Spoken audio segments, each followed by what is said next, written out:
Hey everyone, and welcome back to the channel. When you think of pirates, what comes to mind? Is it swashbuckling heroes like Jack Sparrow, buried treasure chests, and a life of freedom on the high seas? Well, get ready to have your timbers shivered, because today we're diving deep into the untold truths of pirate life. And trust me, it's a lot stranger, darker, and more fascinating than Hollywood would have you believe. Forget the myths, let's talk about the real deal. First up, let's dismantle the idea of a tyrant captain ruling with an iron fist. A pirate ship wasn't a dictatorship. It was one of the most radical democracies of its time. Seriously, before they even set sail, the crew would draw up a set of articles, a code of conduct that everyone, including the captain, had to sign or make their mark on. These articles laid out the rules for everything: how loot would be divided, what the punishments were for breaking rules, and even compensation for injuries. A lost arm or eye would get you a pretty hefty payout from the shared treasure. The captain was elected by a popular vote, and he could be unelected just as easily if the crew wasn't happy with his leadership. His authority was absolute only during battle. The rest of the time, the real power on the ship lay with the quartermaster, another elected official who managed the day-to-day affairs, rationed the food and water, and most importantly, divided up all the plunder. Imagine a workplace where you could vote out your boss. That was the reality for these pirates. And who made up these crews?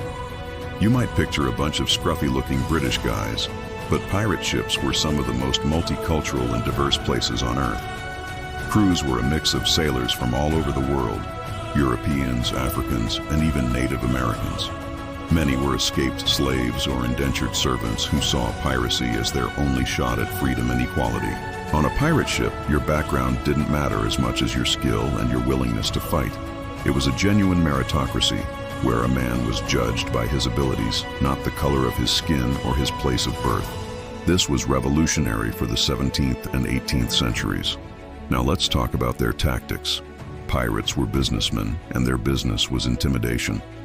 They preferred to take a ship without a fight if possible. A battle meant risking damage to their own ship, wasting precious ammunition, and potentially getting crew members injured or killed. So they mastered psychological warfare. Their most famous tool, the Jolly Roger.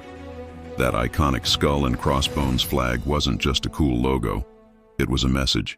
When a pirate ship approached a merchant vessel, they'd first fly a friendly national flag to get close. Then, at the last moment, they'd hoist the black flag. The message was clear. Surrender now, and we'll take your cargo and let you go peacefully.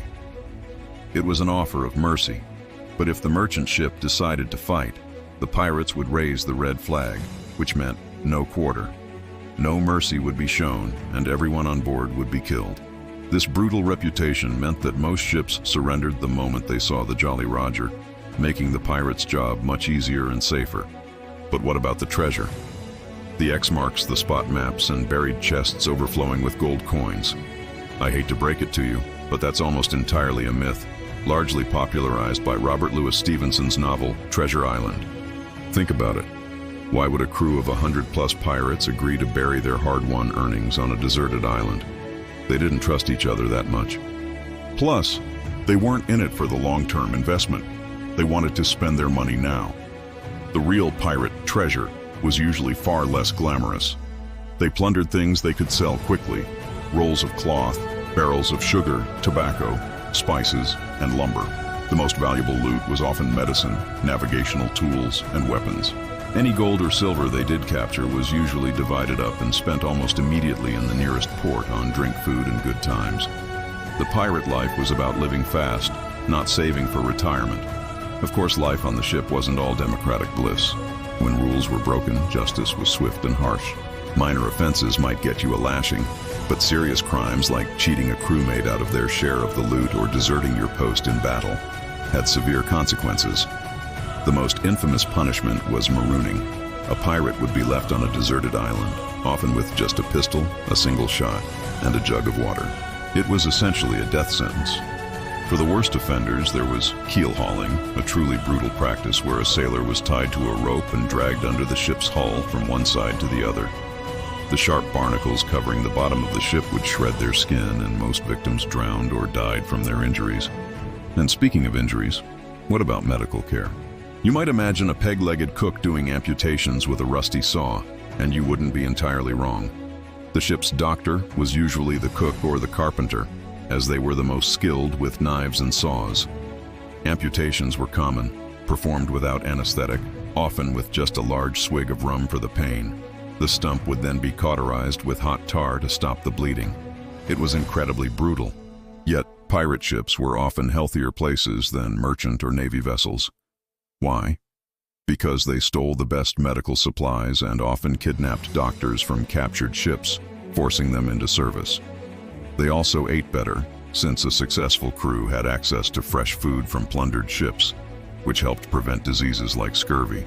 So, when you peel back the layers of romance, the reality of pirate life was short, brutal, and often desperate. It wasn't a life of grand adventure, it was a life of survival. Most pirates didn't die in a blaze of glory, clashing swords with naval officers. They died from disease, starvation, horrific workplace accidents, or at the end of a rope after being captured. The Golden Age of Piracy only lasted a couple of decades for a reason. It was an unsustainable, violent, and chaotic existence born out of the harsh conditions of the time.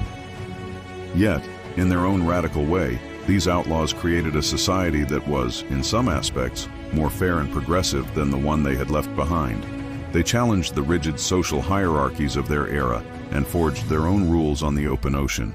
It's a complex legacy, one of violence and theft, but also one of unexpected democracy and equality.